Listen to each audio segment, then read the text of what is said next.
সাগরের অন্ধকার জলে হঠাৎ এক বিস্ফোরণের শব্দ। মেঘলা আকাশ, উত্তাল তরঙ্গের মাঝখানে এক বিশাল যুদ্ধজাহাজের ডেক থেকে উড়ে গেল একটি ক্ষেপণাস্ত্র। অ্যাডমিরাল গোলভক নামে রাশিয়ার একটি ফ্রিগেট, যার লক্ষ্য একটি সিমুলেটেড শত্রু। এটাই ছিল ওশেন 2024 কৌশলগত সামরিক মহড়ার একটি ছোট অংশ।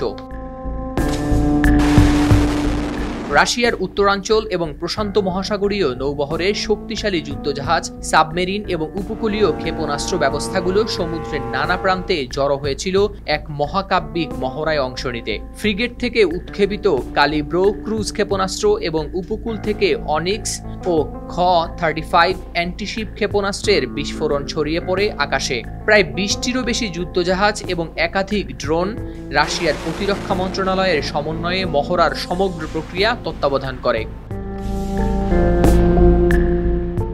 এটি শুধু একটি প্রশিক্ষণ ছিল না, ছিল যুদ্ধের প্রস্তুতির সংকেত। 10 থেকে 16 সেপ্টেম্বর পর্যন্ত বিস্তৃত এই মহড়ার অংশ হিসেবে রাশিয়ার সামরিক বাহিনী প্রশান্ত মহাসাগর, কাস্পিয়ান এবং বাল্টিক সাগরের জলে বিভিন্ন ধরনের 400 জাহাজ, 125 হেলিকপ্টার ও বিমান এবং প্রায় 90,000 সশস্ত্র কর্মীকে সক্রিয় করেছে। এ ছিল রাশিয়ার সামরিক শক্তির প্রদর্শন, একটি খেলা যা আসলে সত্যিকারের যুদ্ধে প্রস্তুতিরই প্রতীক। প্রেসিডেন্ট ভ্লাদিমির পুতিনের মতে এই মহড়ার মূল উদ্দেশ্য ছিল রাশিয়ার সামরিক ইউনিটের যুদ্ধের প্রস্তুতি পরীক্ষা করা। বর্তমান বিশ্বে ক্রমবর্ধমান ভূরাজনৈতিক উত্তেজনার মাঝে এটি ছিল এক জরুরি পদক্ষেপ।